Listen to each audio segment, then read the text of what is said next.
Olá, começando mais um Tours TV aqui hoje para a gente falar de pandemia, de corrupção, desse mundo em transformações, de oportunidades.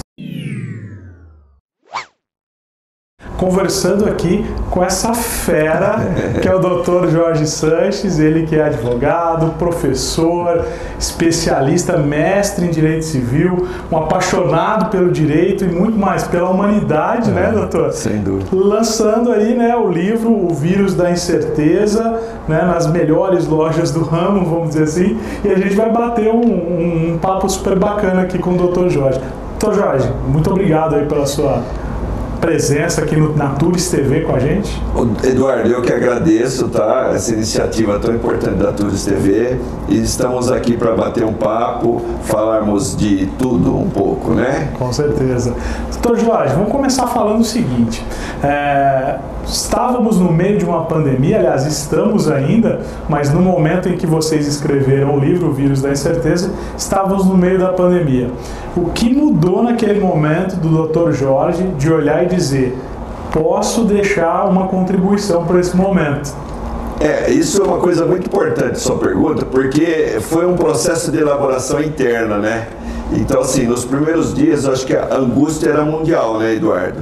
Então, aquela preocupação do amanhã, do que iria acontecer, né? Tanto é que nós reunimos o pessoal lá no escritório e falei, olha, a coisa parece surreal, mas é real. Nós precisamos agir, né? Então, imediatamente, a gente montou um plano de home office e fui para casa. E aí, estando em casa, as angústias começaram, né?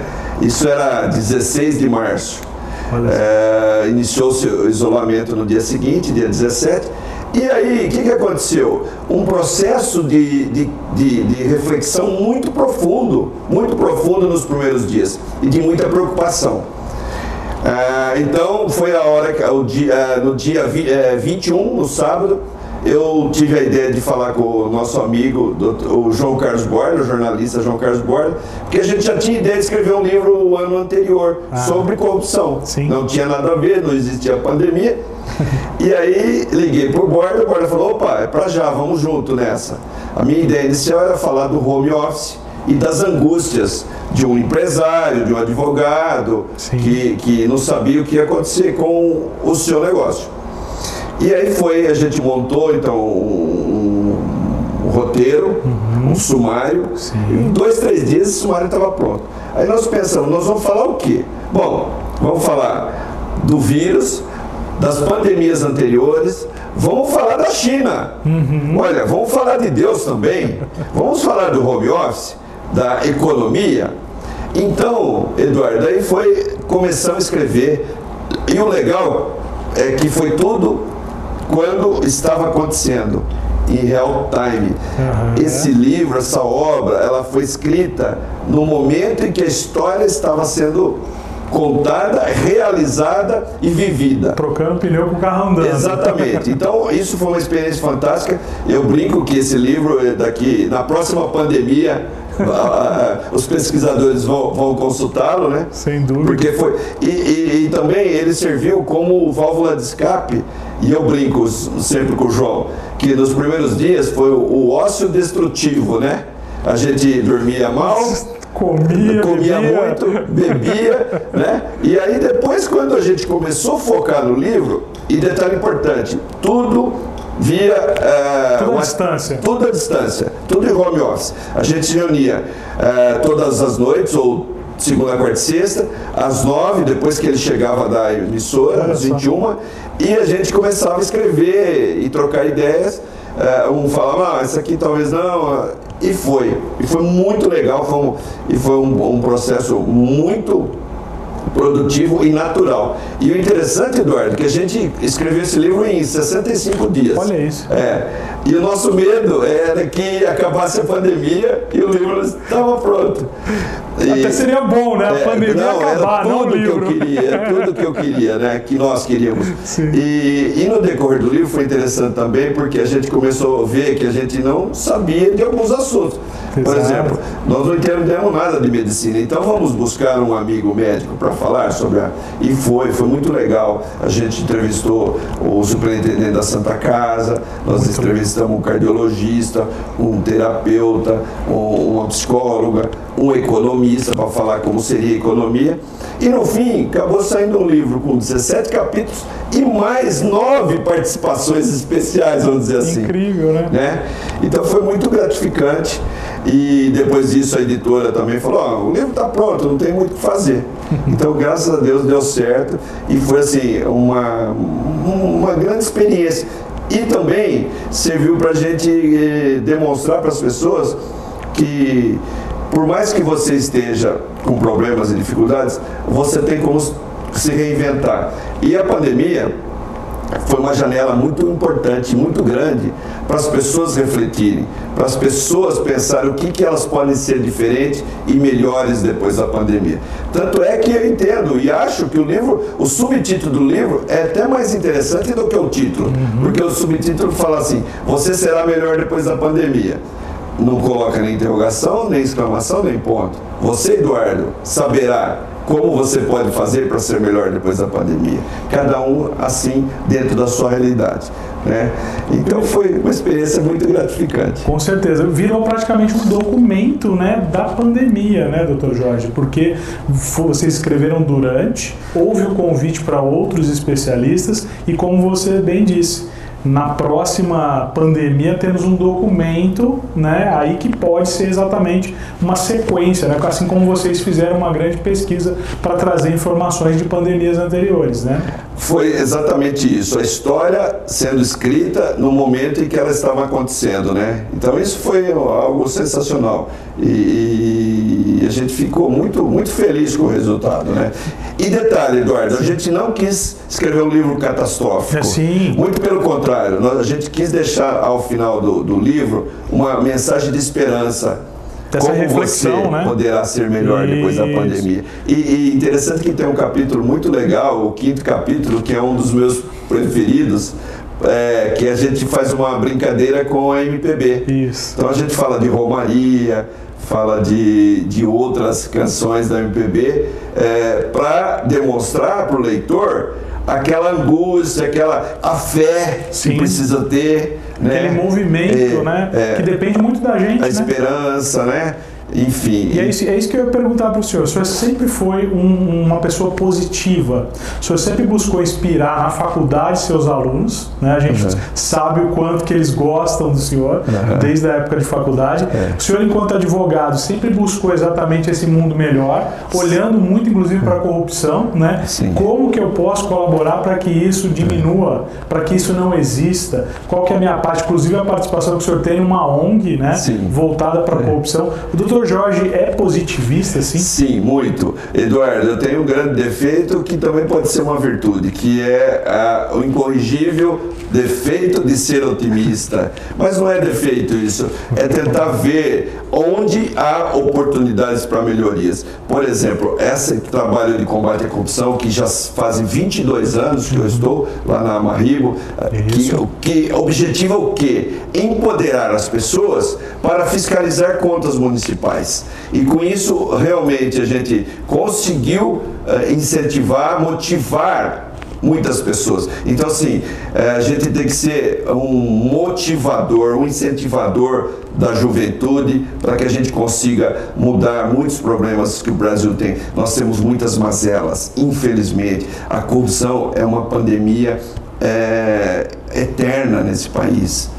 Veja só, com o decreto de calamidade pública, houve-se a liberação de licitações. E aí nós vimos muita corrupção nos municípios. Eu recebi denúncias do Brasil todo, de cidades pequenas, médias, em que estava havendo muito desvio por conta dessa liberação da pandemia. E aí eu fico pensando, poxa, eu tinha uma esperança de que os políticos não fossem roubar durante essa pandemia, mas aí agora a gente tem que combater isso, porque com certeza O Brasil, ele é um país ainda em crescimento, em desenvolvimento.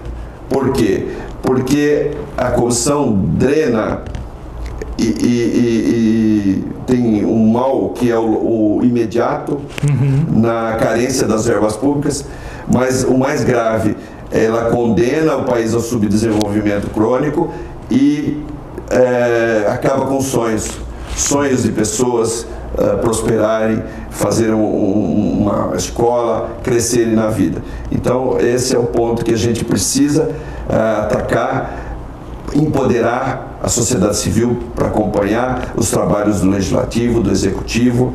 E aí vai ser tema, Eduardo, para um novo livro. Ah, que legal. Já está no forno um novo livro? Já estamos rascunhando um novo livro para atacar exatamente essa questão da cidadania e da corrupção.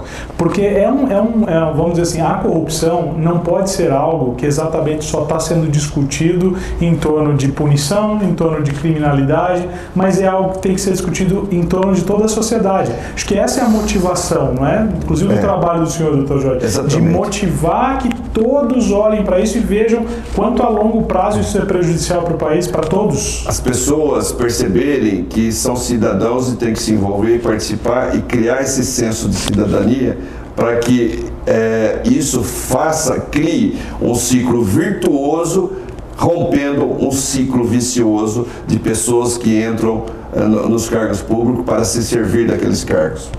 No livro o senhor coloca muito essa questão assim, né, de que existe uma esperança de que as pessoas saiam diferentes, né? O senhor até citou aí que acho que essa é a frase-chave aí do livro, né? Como que eu estou saindo dessa pandemia? Qual que é a minha responsabilidade no processo, né? Não tem um ponto final, mas tem exatamente uma reflexão. O senhor acredita que a gente vai mudar? Algumas pessoas, pelo menos, a gente vai conseguir virar essa chave na pandemia e depois desse processo a gente está saindo melhor? Eduardo, eu espero e acredito que as pessoas de bem são maioria. E essas pessoas de bem eu tenho certeza absoluta que vão refletir e ver no que poderão ser melhores depois da pandemia. Essa é a minha esperança. Claro, aqueles que já são do mal, como esses corruptos, né, que também tenham uma reflexão e que possam melhorar. Mas eu vou focar nas pessoas do bem e tenho certeza que muitos, eu acho que assim, foi um desafio para a humanidade. Né? Numa guerra você tem alguns países e algumas cidades. Numa pandemia você tem o mundo todo, o mundo parou. Né? E assim, é inconcebível que nós não tenhamos um mundo melhor após vacina, pós-pandemia. Essa é a minha esperança. Doutor Jorge, para a gente encerrar, que o tempo é curtíssimo aqui, e para ficar com gostinho de quero mais para o próximo programa da Turis TV, né? O senhor transita muito com o jornalismo, né? O direito e o jornalismo.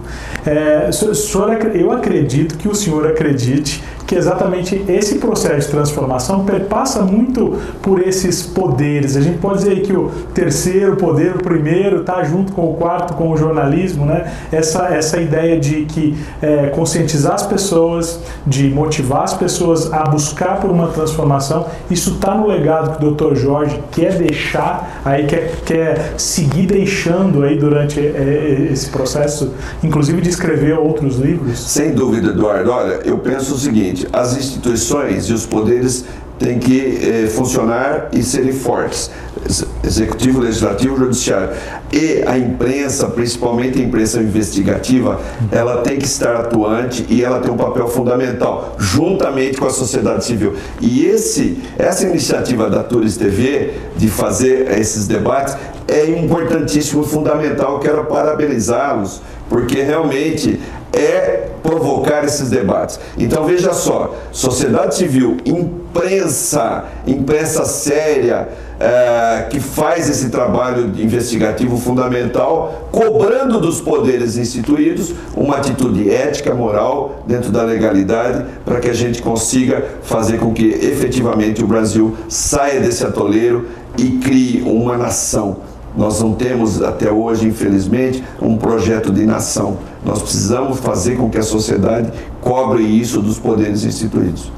Doutor Jorge, obrigado demais por o senhor estar aqui na Tourist TV com a gente mais uma vez aí. E eu quero já provocá-lo aí para o senhor estar aqui do lado de cá. A gente quer ver na Tourist TV Doutor Jorge também trazendo essas provocações aí, trazendo seus convidados. Você sabe que eu recebo convites, né, para participar de programas de rádio e TV. E quem sabe, eu acho que é uma boa oportunidade, uma possibilidade de a gente estar fazendo alguma coisa mais semanal, né, para poder levar para as pessoas a opinião da gente, a modesta opinião da gente, a reflexão e fazer com que efetivamente tenha esse jornalismo positivo. Então, parabéns à Tourist TV. Obrigado, doutor Jorge. Até a próxima.